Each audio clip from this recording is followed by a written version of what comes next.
orang yang menggunakan narkotika dalam jumlah tertentu yang sudah ditentukan oleh Baris Krim berdasarkan surat edaran Mahkamah Agung itu nggak perlu mengikuti proses pidana yang panjang sampai putusan. Dalam proses polisi merujuk ke rehab swasta ini, kebanyakan rehab swasta bukan pemerintah, anehnya itu selalu ada apa ya? Ada permintaan uang. Persoalan yang mungkin masih terjadi itu ya tadi kekerasan itu kan, penyiksaan. Kalau bahasa LPSK memakai itu sebagai penyiksaan. Dan juga ada tindakan koruptif di sana.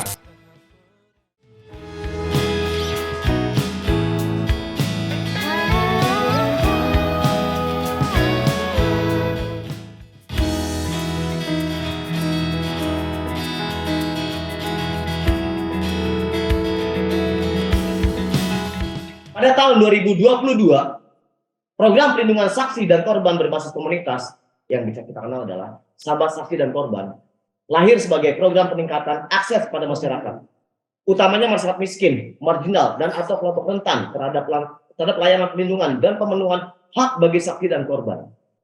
Melalui program peningkatan kapasitas ini, diharapkan kelompok masyarakat sipil berperan dalam pelaksanaan jangkauan pelayanan dan penguatan sistem layanan di LPSK. Karena kenapa?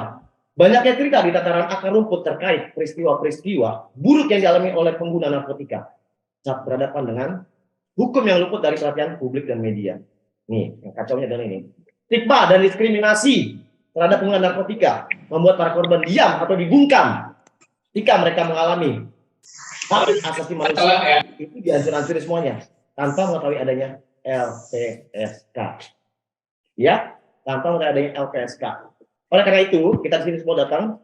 Inisiatif ini didorong bersama antara Forum Akar Rumput Indonesia serta Aksi Keadilan Indonesia untuk melibatkan komunitas yang ada di sini dengan program LPSK untuk mengadakan kegiatan sosialisasi bertajuk Komunitas dalam Program Pelindungan Meningkatkan Akses Keadilan bagi Saksi dan Korban dalam Kasus Narkotika. Tepuk tangan lagi dong. Tentunya kita kan udah mulai menyiapkan nih prosedur yang luar biasa. Sudah hadir ada Mas Irfan Maulana, Mbak Rita, Mas Raditya, dan Bang Wisyo. Boleh dong satu dikenalin dari yang lain dulu nih. Halo, selamat siang semuanya. Terima kasih sekali LPSK sudah mengundang aksi di siang hari ini. Sebuah kehormatan bagi kami. Kenalkan, nama saya Arinta, saya dari Aksi Keadilan Indonesia. Saya aktif di isu perempuan, khususnya kekerasan terhadap perempuan. Terima kasih. Segitu doang. Segitu dong. Tapi kena ya udah nggak apa. Lagi langsung lagi siapa?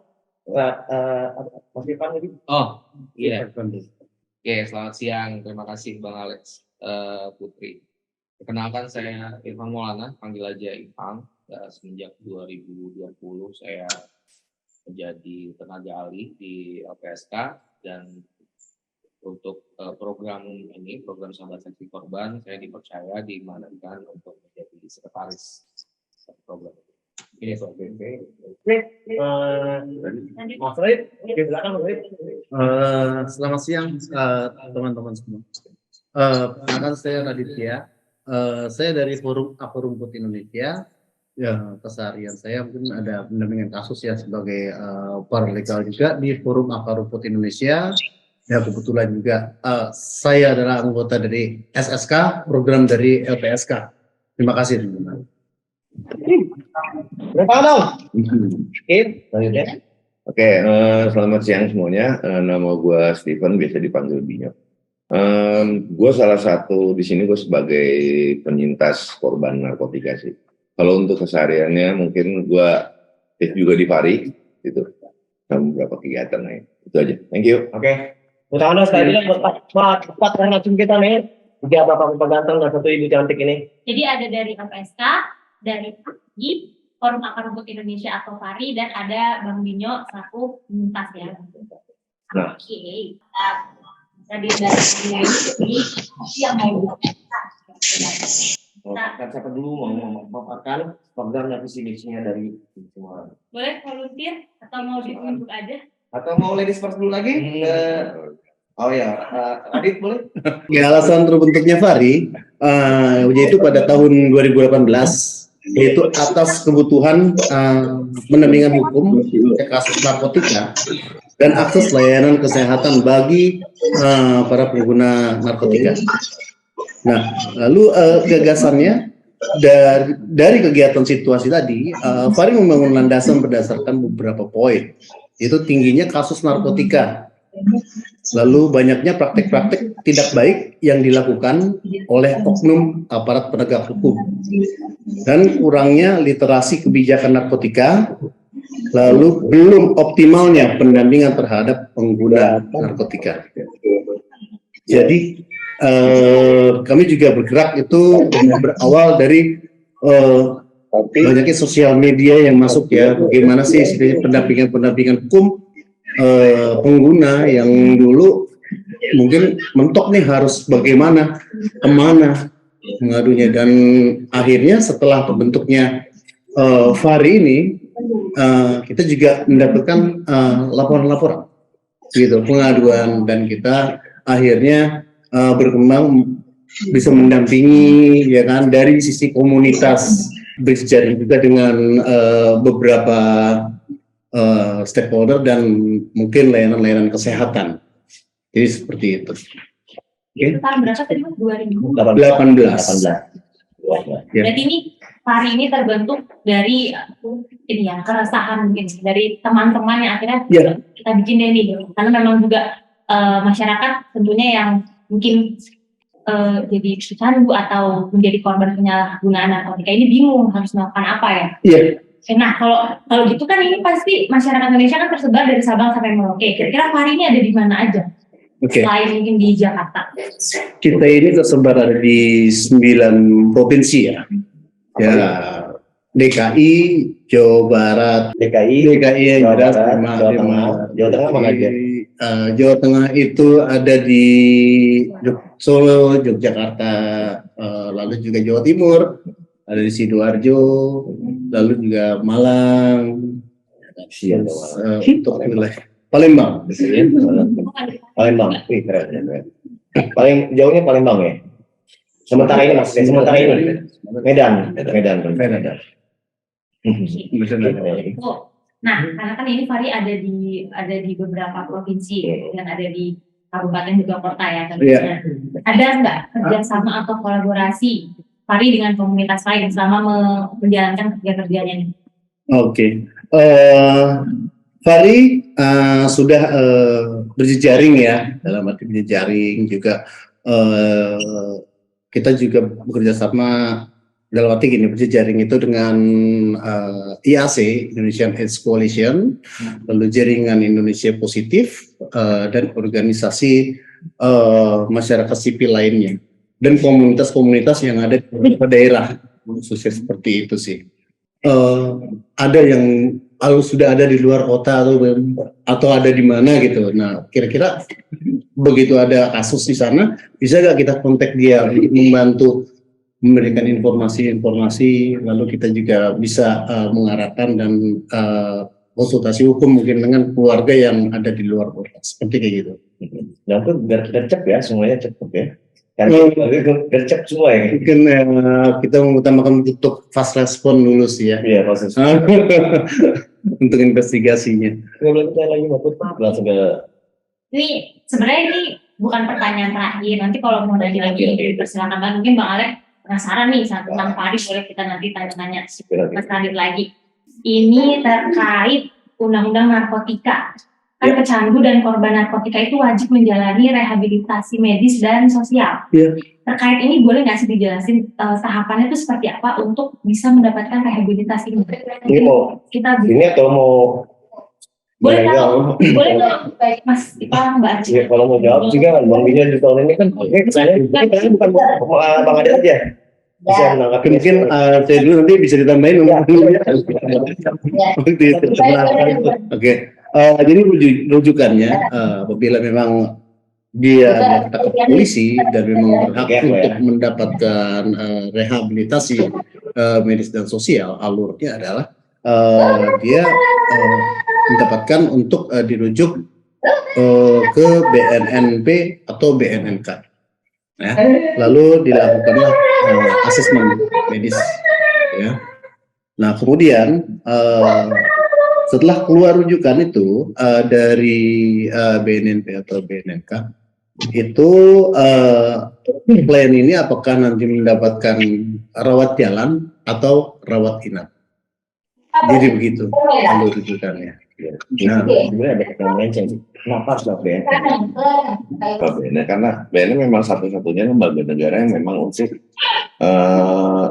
menangani rehabilitasi. Klien yang masuk yang bermasalah sama hukum setelah di asesmen itu biasanya dari provinsi ataupun kabupaten. Misalnya kalau memang dia dinyatakan bisa harus rawat inap, ya itu akan langsung ditransfer ke Lido. Biasanya kalau rawat jalan biasanya nanti akan ditransfer ke BNN kabupaten. Di situ mereka punya unit sendiri yang memang untuk bisa memantau rawat jalan, proses rawat jalannya gitu. Tapi kebanyakan kalau rawat inap langsung di refer ke Lido. Karena memang di situ kan pusat perawatan rehabilitasi terbesar di Asia Tenggara sampai saat ini. Interupsi, mau penjelasan Lido itu di mana, Bang? Lido itu ada di Sukabumi, Cigombo. Gitu ya. Orang yang tahu mungkin yang lihat belum tahu Lido itu di mana, Lido buat begitu. Ya, makasih itu namain dikit. Oke. Tadi yang mau katakan mungkin si Bang. Ya, Diam aja. ini koreksi kalau saya salah ya Mas Joma. Iya. Ya, jadi penyalahguna narkotika dan pecandu narkotika itu wajib menjalani rehabilitasi, wajib melaporkan dirinya. Kalau enggak, dipenjara, gitu kan, kata undang-undang narkotika kayak gitu. Nah, kemudian pemerintah membentuklah namanya Institusi Penerima Wajib Lapor atau IPWL. PWL itu terbagi dua, ada kesehatan, ada sosial. Jadi ada rehabilitasi kesehatan, ada rehabilitasi sosial. Si kesehatan itu bisa langsung lapor ke puskesmas atau rumah sakit, gitu ya. Jadi kalau misalnya butuh intervensi medis gitu, bisa langsung lapor ke puskesmas di kota terdekat atau rumah sakit yang udah ditunjuk sama pemerintah. Kalau sosial itu tadi bisa ke BNN itu medis atau sosialnya? Medis gitu. Oh, berarti sosial berarti di bawah Kemensos. Itu yang sifatnya pendekatan psikososial gitu. Tapi sayangnya institusi pemerintah yang nggak banyak, kebanyakan dikelola oleh pihak swasta. Yang Iya. Sekarang. Ya, itu. Interupsi mau kadang masih kan udah kata siapa harus kita harus mengenai kata siapa, katanya harus gini. Harusnya maksudnya gini. Tadi kan Mbak bilang kata itu harus melaporkan langsung. Undang-undang narkotika. Berarti kata undang-undang narkotika. Iya, kata undang-undang narkotika. Undang-undang 35 2009. Oke. Saya berarti sebenarnya kalau kayak gitu. Iya. Saya ngerti, makanya pengen ngerti. Semua orang juga pasti pengen ngerti gitu. Saya juga nggak ngerti sih, makanya kalau tadi udah agak kebayang gitu alurnya, berarti kita wajib melapor ya sebenarnya untuk mendapatkan fasilitas yang sudah disiapkan sebenarnya sama negara itu. Dan kebetulan nih Bang Dinyo, saya pernah lewat itu yang Lido itu di Cigombong ya. Itu memang tempat besar juga. Cukup 13 hektar. Besar. Oke, dia ya, Mbak. Bang Alex aja. Saya yang bikin tempat lain aja. Next selanjutnya. Nih, satu nih. Saya kan tanya Iya. Ayo akhirnya nih, oke nih. Jelaskan. Iya, saya mengulangi tadi Bang Alex bilang ya bahwa ini sebenarnya LPSK ini dalam suasana kebatinan yang cukup euforia setelah adanya putusan vonis terhadap Eliezer. Iya. Ini saya sampai botakin rambut untuk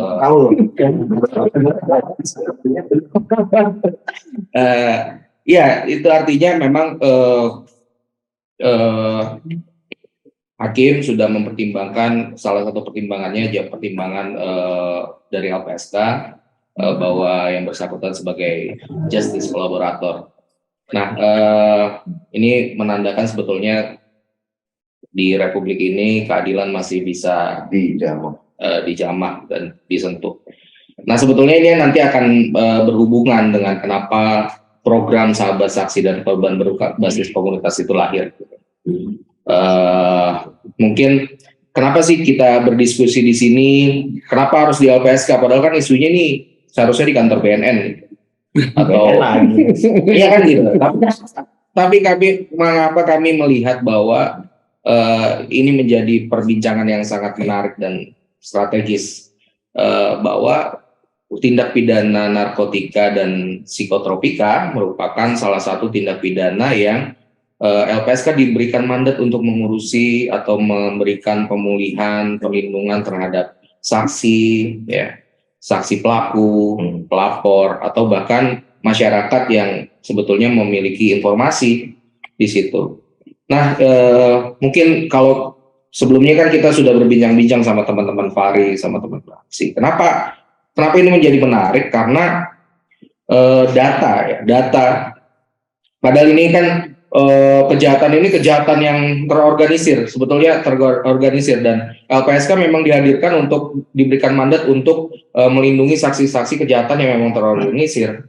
Nah, salah satu narkotika. Nah, pada saat kita sempat ngobrol-ngobrol, ternyata dalam proses penangkapan, dalam proses penegakan hukumnya itu ternyata memiliki hubungan dengan tugas fungsi LPSK di situ.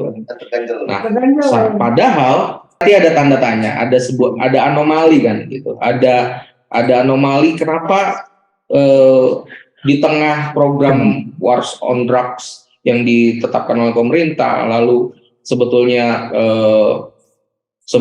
banyak saksi korban gitu ya, yang saksi pelapor, justice kolaborator gitu, potensi itu banyak tapi tidak melapor. Nah, dugaan sementara kami ini juga dipengaruhi oleh banyak ketidaktahuan masyarakat, publik, bahwa sebetulnya dalam proses penegakan hukum itu ada peran LPSK. Nah, mungkin nanti bisa diceritakan, misalkan ya, dalam proses penangkapan itu ada penyiksaan. Kami menamakan penyiksaan. Mungkin itu kalau bahasa umumnya penganiayaan, ya, dipukul. Tadi kita lihat di video ya, di Sunbut, itu adalah itu adalah bentuk penyiksaan yang dilakukan oleh aparat negara kepada masyarakat. Nah, misalkan juga saya nggak tahu apakah ada praktek jual beli, kasus korupsi di itu. Nah, itu artinya masyarakat punya kans sebetulnya untuk melaporkan dan meminta perlindungan ke LPSK. Nanti bagaimana mekanisme saya serahkan. Mungkin saya juga mau mendengar dari teman-teman, mungkin Mbak siapa? Sorry, Mbak Arin. Saya lihat juga kayaknya punya data gitu yang mau disajikan tentang bagaimana pemberantasan narkoba di Indonesia. Gitu, Bang Alex. Mantap. Gua takjub gitu loh. Ya. Terkait tadi tuh Mas Bang sudah menjelaskan ya. Kalau bisa jadi nih masih kurang pemahaman masyarakat terkait kalau saat LPSK itu ada perlindungan untuk saksi dan korban narkotika. Nah, sebelumnya tuh LPSK sudah pernah belum bisa mengadakan kegiatan apa atau sosialisasi terhadap masyarakat kalau ada loh ini perlindungan ini? Mungkin secara khusus kita belum memfokuskan diri terhadap isu narkotika, tapi secara umum kita juga sudah menjelaskan kepada masyarakat ada tindak pidana yang sebetulnya masyarakat itu bisa mengajukan permohonan perlindungan. Nah, secara institusional kita juga sudah membangun MOU dengan BNN untuk meningkatkan sinergi antar kedua lembaga dalam rangka perlindungan terhadap saksi pelaku dan segala macam. Lalu ada lagi yang sebetulnya ikhtiar kita gitu. Salah satunya adalah menginisiasi program perlindungan saksi dan korban berbasis komunitas. Artinya kami mau melibatkan, ya ini kan kalau ditanya apa sih landasan program ini gitu. Program ini kan sebetulnya filosofi dasarnya adalah meningkatkan atau mendekatkan akses keadilan masyarakat. Nah, alhamdulillah tadi kita juga baru lihat ada peristiwa keadilan gitu ya, kita lihat di pengadilan negeri. Nah, salah satunya juga kita ingin mendorong masyarakat juga tahu. Pertama, LPSK ingin membuat masyarakat tahu tentang peran dan tugas. Memperkenalkan. Orang mungkin udah banyak yang dengar, LPSK dengar, oh LPSK tahu. Tapi ditanya apa gitu. Iya. JC itu apa? Kalau misalkan saya sebagai ketua RT, saya melaporkan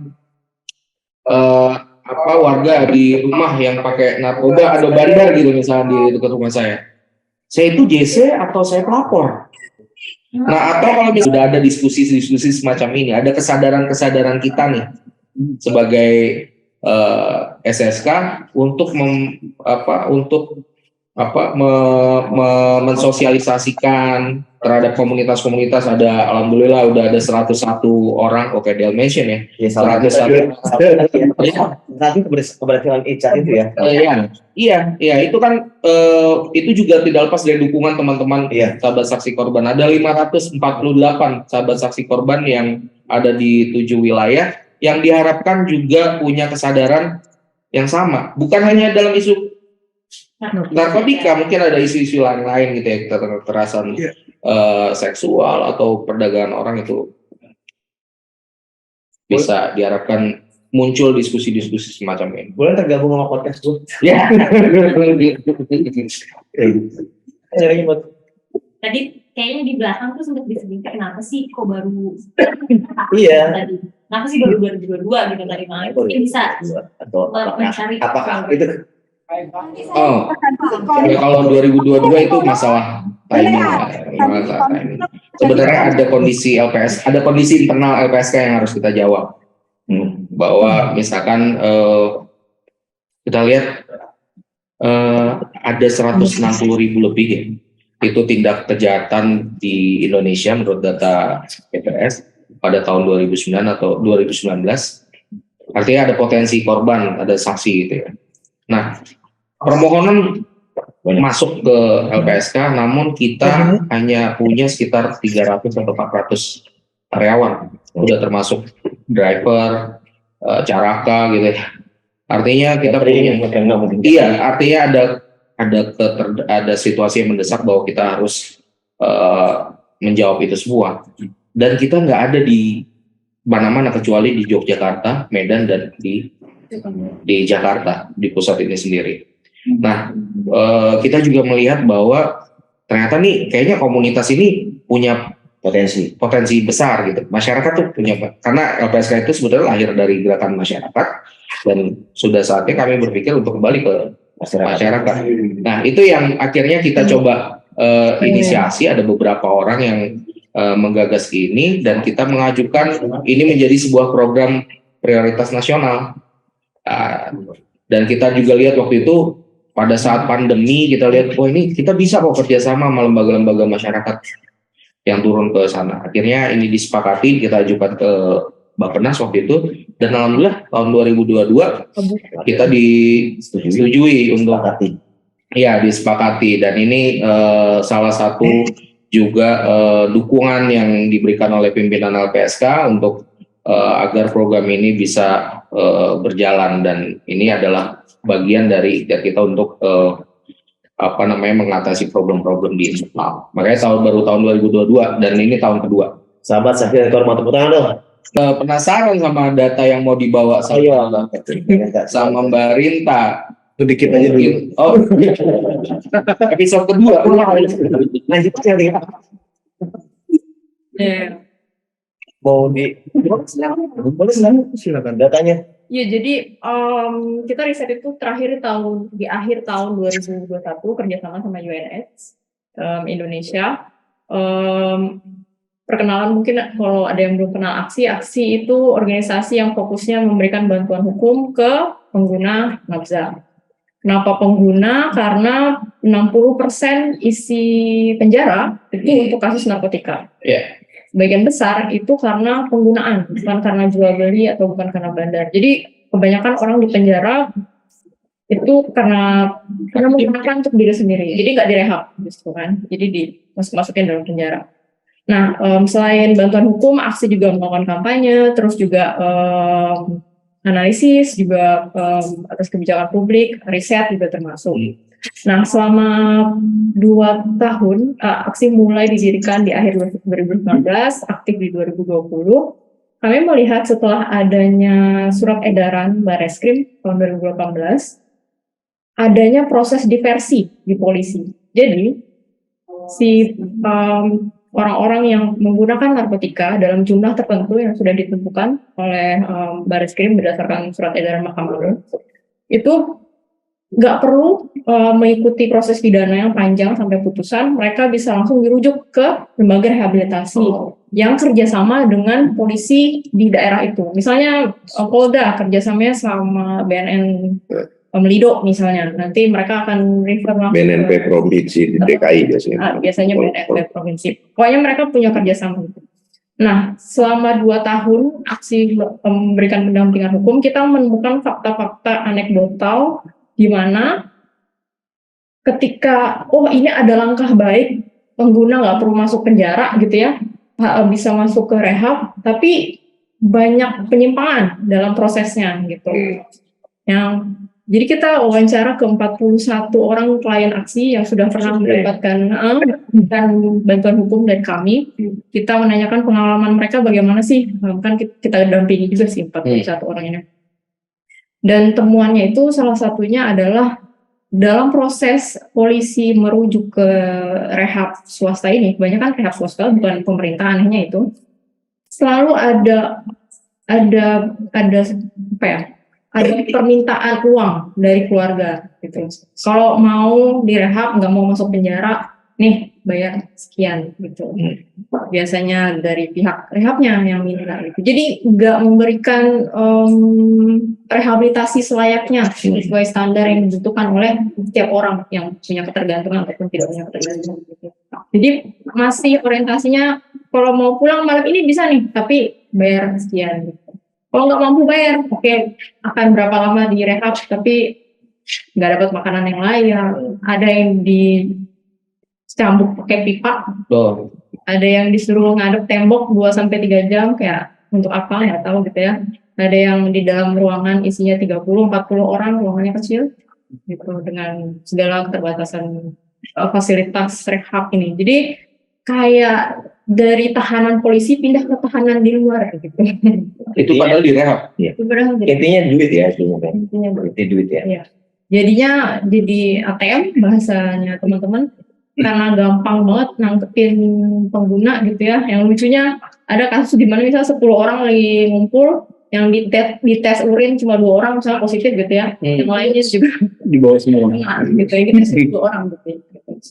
Tadi Mbak Rinta sampaikan kalau penelitian ini hasil wawancara dari beberapa itu kebanyakan swasta, tapi ada nggak yang dari yang rehabilitasinya dari negara? Di medsos ada. Ada. Nah itu apakah perlakuannya sama seperti yang di swasta ini atau berbeda? Ya, tambahannya jadi selama pendampingan kasus kita selalu dibantu oleh paralegal. Jadi nggak cuma lawyer saja yang terlibat, tapi justru paralegal lebih banyak andil dalam pendampingan kasus. Mereka mendampingin keluarga juga. Salah satunya ini Mas Radit yang udah berapa tahun Mas Radit menjadi paralegal gitu ya. Termasuk karena aksi cuma ada di Bogor gitu. Kita banyak banget dibantu sama Pak yang ada di 23 wilayah. Ini tadi ini dari hasil inseminasi tadi ya. Memang ada yang dirujuk ke mana, ke punya pemerintah ya. Nah itu perlakuannya sangat berbeda. Ya, kebenaran ada di punya Kemensos, yaitu dari Pakuan, yang pas pada saat emang kita rujuk itu masuk, mereka juga langsung mendapatkan berbagai fasilitas ya, maksudnya untuk dirinya sendiri ya, sabun sendiri, baju juga baru, lalu tanpa biaya, ya kan, lalu program-program juga berjalan. Program di sana, misalkan dari hasil asesmen, dia itu menjalankan program 7 bulan, ya sampai 7 bulan itu di cover sama negara. Dan hasilnya memang ada beberapa teman saya yang sampai sekarang juga saya masih kontak, ya itu udah sangat berbeda jauh dengan waktu saya pertama merujuk dia, begitu loh. Jadi banyak pembelajaran yang mereka dapat, gitu loh. Bukan hanya istilahnya yang seperti tadi Mbak Arinta sampaikan, itu yang ada penyiksaan, itu pakai selang, itu dipukul, adanya kekerasan, itu sangat berbeda dengan di sana. Gitu loh, dengan ada rules-rulesnya. Direndam pagi-pagi. Suruh mandi. Pernah ya. Nanya sih sebenarnya sih ke Mbak Rinda. Dari penelitian yang dibikin, pernah pointing ke tim penyidiknya nggak? Terhadap apa yang itu dibikin? Soalnya gini, menurut pengalaman gua aja ya. Gua pernah ada di 2 fase berurusan sama hukum. Dia pertengahan 90-an, waktu itu masih undang-undang yang lama, sama setelah undang-undang baru ini keluar. Kalau dulu masih berdasarkan undang-undang yang lama, gitu ya kan, itu belum ada tuh dramatur, ya kan, belum ada dramatur. Sistem rehab pun masih sistemnya adalah mungkin cuma religi waktu itu di tahun 95. Mulai sistem rehabilitasi yang bagus itu keluar mungkin setelah 96, 97, 98. Dan itu akhirnya bertransformasi menjadi lebih baik sampai sekarang. Gitu. Nah, jujur pada saat itu karena memang belum ada seperti ini nih ya, saya sih nggak takut sama polisi. Saya lebih takut sama bandar saya, karena saya tahu saya bisa diapain dalam penjara. Gitu. Karena memang belum ada informasi gitu. Nah, di fase penyidikannya itu semuanya ada di situ. Gitu. Tapi kan memang sekarang pada akhirnya sejak tahun 2000-an awal banyak komunitas-komunitas yang mulai fokus. Jaringan-jaringan awal tuh kita nggak usah sebut nama tapi ada lah jaringan. Terus jaringan nasional korban pengguna nafsu juga udah mulai lahir, dan akhirnya gerakannya mulai terfokus. Oh, ya siapa main di pengawasan ini, main di policy ini, pemerintah bikin program ini dan lain-lain. Terus setelah itu semua keluar, kita kan tahu akhirnya keluarnya main Mbak ya. Terus surat seja segala macam itu keluar edaran Barreskrim dan lain-lain. Dan akhirnya gue kembali berurusan dengan polisi. Hal yang gue lihat tetap sama. Masalah itu ada di mana seperti tadi dibilang. Apakah itu mau kita bilang oknum, apakah itu mau transaksionalnya, atau mau apalah itu kita sebut, yang penting tidak sesuai dengan koridor atau peraturan yang berlaku. Terus itu masih di institusi APH. Nah, dalam rehabilitasinya juga kan sudah berkembang nih sebenarnya. Ya kan dari tahun 2000-an awal, 2008, 2009 terbentuk, mulai terfokus, mulai keluarnya program rehab yang lebih banyak gitu loh, yang swasta dan pemerintah waktu itu. Tapi akhirnya balik lagi mulai tahun 2009 2010-an ya gitu, dan akhirnya itu dibilang lebih kompleks jadi ya keadaannya. Oknum lagi balik, tapi bukan APH, tapi oknum dari rehabilitasi itu yang akhirnya bermain di situ seperti yang Mbak bilang. Gitu. Jadi oke, dilempar ke tempat gua, ya kan? Berapa dan itu. Jadi karena kebetulan tadi gua ada di masa 2 fase itu, gua melihat sebenarnya, makanya tadi gue nanya ke Mbak Rinta gitu loh, pointing nggak pernah nggak sih pointing ke di penyidiknya? Soalnya nggak tahu ya, gue pada akhirnya berasumsi bahwa masalahnya tuh ada di situ. Kabar Reskrim udah bilang kok, udah jelas yang terakhirnya Pak Agus ya Kabar Reskrim harus direhabilitasi gimana pun juga. Gue masih ada presentasinya, gue simpen kok juga. Tapi bagaimanapun juga transaksional itu akan terjadi di level itu. Semuanya. Belum lagi kalau saya ngomong APH yang berkeliaran di Polda. Aduh. Apa sih kita ceritain? Cerita sedikit aja. Ada. Maksudnya ada. Ada. Ini panjang lebar ya. Nanti nggak pakai kedua aja. Nanti apa cerita sedikit. Berarti kan dua fase yang gue lewatin ini pertama cukup kompleks kan ya. Belum adanya program, belum fokus gitu. Dan kedua ini mulai pergerakan yang mulai bagus gitu programnya. Tapi masalahnya itu semua ada di situ. Gitu. Di titik itu. Gitu loh. Itu kok situ doang nih. Ya pada akhirnya gue berkesimpulan ada di situ. Yeah. Mungkin tinggal pola pemainnya bertambah, itu aja. Yeah. Gitu. Kalau dulu kan di rehab zaman 90 pertengahan 94 95 mah nggak ada program. Tinju.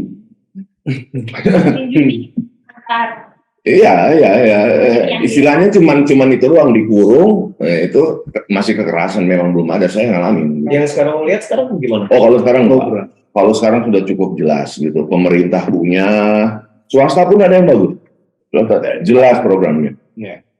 Tantangannya kalau untuk rehabilitasi sekarang tinggal gimana caranya memberikan opsi kepada klien untuk menjalankan treatmentnya dia. Yeah. Pemerintah sudah bikin program substitusi, ya kan? Teman-teman dari jaringan nasional juga sudah mendatangkan banyak metode-metode treatment. Dengan treatment yang lama juga sekarang berkembang, gitu. BNN masih mengaplikasikan, mengembangkan juga treatmentnya Saya sendiri. nggak mau masalah BNN. Tapi ngomong harus ada, karena kita bicara rehabilitasi. Bergantung treatment plan, tapi biasanya di situ dia pakai timeline itu 6 bulan. 6 bulan. Nah itu. Menarik banget. Ini saya boleh nyambung ya? Boleh. Jadi tadi saya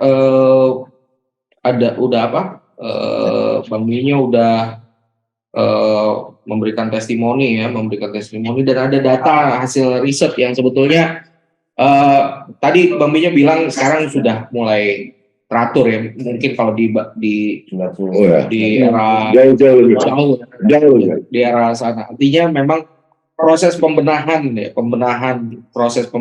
dan penanganan untuk pengguna narkotika ini sudah mulai ke arah yang lebih baik. Tapi kan tetap ada persoalan-persoalan di sana kan, yang tadi mungkin disebutkan ada oknum. Nah, persoalan yang mungkin masih terjadi itu ya tadi kekerasan itu kan, penyiksaan. Kalau bahasa LPSK memakai itu sebagai penyiksaan, dan juga ada tindakan koruptif di sana. Nah, sebetulnya tadi kalau misalkan ini sekarang BNN sudah ada, panti rehab sudah ada, semua Kemensos sudah ada, dan sebetulnya ada LPSK juga di sini. Pada urusan di hulu di hilir urusan perlindungan terhadap saksinya, terhadap justice kolaboratornya, dan hari ini terbukti bahwa LPSK melindungi justice kolaborator dan itu berhasil. Perlindungan yang kita berikan kepada justice kolaborator alhamdulillah sampai saat ini aman. Bukan tanpa ancaman besar juga ini. Misalnya kalau kita rujuk ke kasus FS gitu ya, Ferdy Sambo, itu ancamannya besar. Nah sebetulnya saya yakin ini karena faktor ketidaktahuan masyarakat. Dan inilah peran sahabat saksi korban menjadi sangat penting untuk mendekatkan akses perlindungan itu ke LPSK. Bagaimana mudah sekali ke LPSK, semuanya gratis ya. Amplop dari Ferdy Sambo kita tolak kan ya, perlindungan gratis. Kita bekerja sama dengan kepolisian juga untuk melindungi terlindung. Artinya kalau misalkan kita juga mau membenahi membenahi penanganan narkotika ini, ya artinya masyarakat juga perlu dong untuk berperan serta. Peran sertanya ya speak up, mengatakan bahwa ada korupsi di sini, ada yang nggak benar, kita bisa laporkan. Dan kalau kita sebagai whistleblower atau pelapor dari saksi korupsi, misalkan dari kasus korupsi, ada LPSK bisa meminta perlindungan ke LPSK, apalagi sampai membahayakan jiwa seseorang itu pasti akan kita lindungi. Lalu juga ada korban-korban penyiksaan seperti yang tadi disampaikan oleh Mbak Arin, kita nonton juga videonya, itu punya peran, dan ini yang kita harapkan teman-teman dan teman-teman di Jawa Barat. Saya juga lihat ada teman-teman di Jawa Timur di sana, teman-teman dari Sulawesi Selatan yang punya juga concern terhadap penanganan narkotika ini, ya bisa untuk minimal selemah-lemahnya iman itu ya kita mensosialisasikan lah bahwa ada LPSK, kita siap melindungi. Kalau misalkan memang mengalami penyiksaan, didampingi, kan ada teman-teman juga sekarang yang juga mendampingi kan untuk proses hukumnya. Ya kalau mereka mengalami penyiksaan, lalu ada tindakan-tindakan koruptif di situ, ya bisa sangat terbuka LPSK itu menerima permohonan itu. Lihat tugas dan fungsi LPSK. Saya masih baca juga. Ya terus nemu tuh penyiksaan. Walaupun di KUHP yang baru tetap nggak ada pidana penyiksaan, hanya cuma penganiayaan. Secara hukum kita nggak punya definisi penyiksaan sampai sekarang. Bisa dibilang dari hampir semua pendampingan kasus yang pasti nggak sepenuhnya memenuhi unsur fair trial kalau dalam human rights, ataupun fair trial juga sebenarnya ada di KUHP gitu ya. Tapi pertama, apakah LPSK pernah memberikan perlindungan ke korban penyiksaan untuk kasus selain narkotika? Terus yang kedua, secara general, bagaimana sih cara kita melaporkan kasus penyiksaan gitu ke LPSK? Dan kalau boleh dikasih kisi-kisi, kasus ini tuh yang akan direspon cepat. Kasusnya beragam. Nah biasanya memang yang paling banyak kita lindungi itu kasus-kasus yang berhubungan dengan oknum TNI. Ada penyiksaan yang definisi penyiksaan misalnya itu kan lebih pada kekerasan yang membedakan dengan penganiayaan berat itu karena pelakunya ini dari aparat negara. Nah mungkin ini juga yang saat ini juga kita harus secara terang benderang kita sampaikan kepada masyarakat. Mungkin selama ini masyarakat berpikir bahwa perilaku semacam itu sudah biasa aja, udah jadi biasa. Padahal itu sesuatu yang memang itu masuk pada kategori penyiksaan. Dan untuk bagaimana memohonkan ini sama ke kita, mengajukan surat permohonan ke LPSK bahwa terjadi penyiksaan, dan kita akan melakukan investigasi, dan kalau memang itu memenuhi kriteria dari kita akan berikan. Dan itu di situ juga bahkan program-program perlindungannya kita kasih.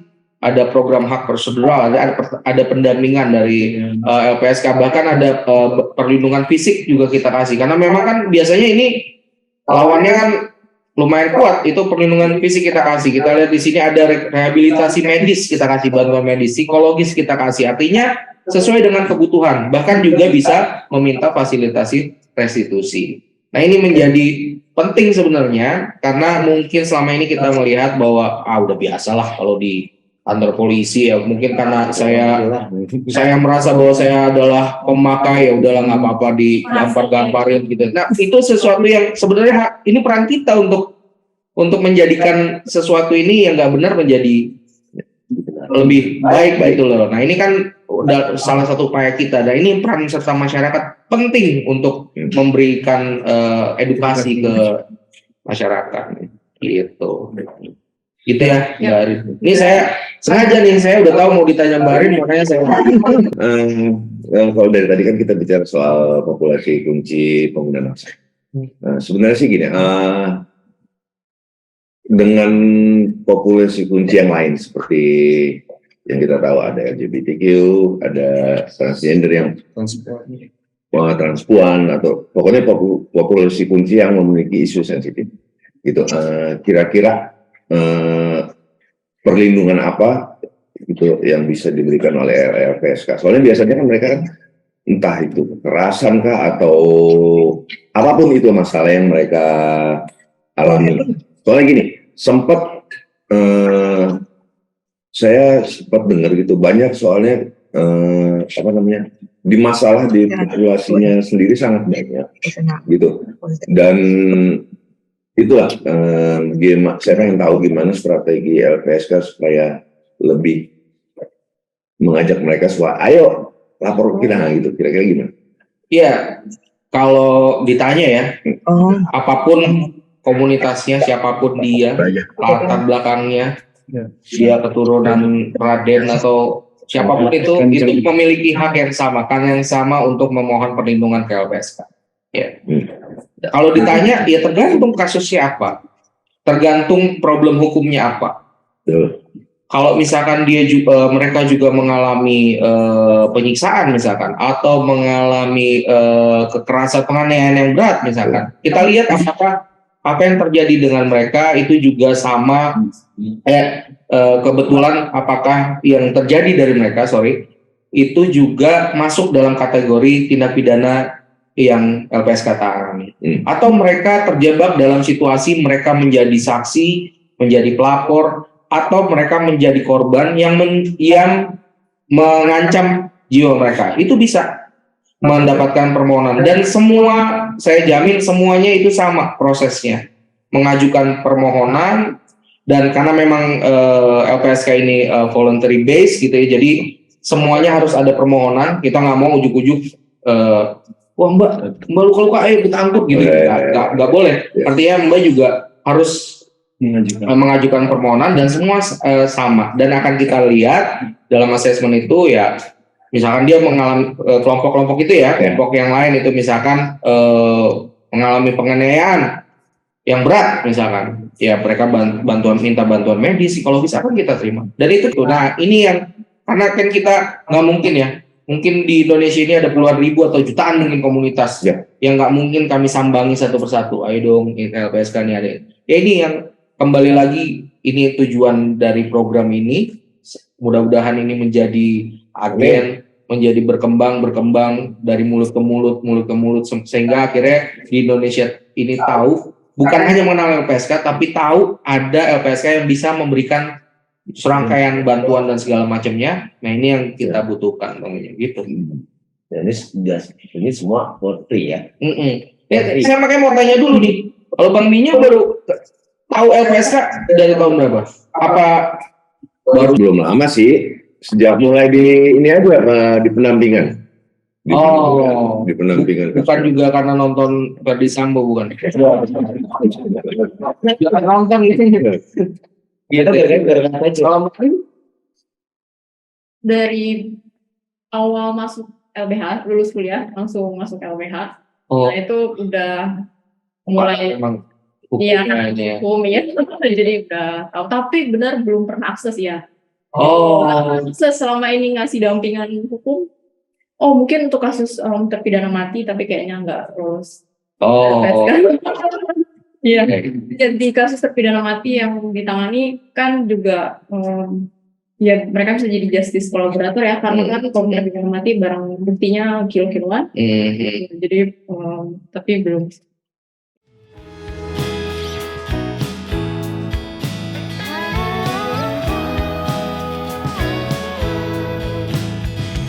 Ketika jalan keadilan tak dalam genggaman,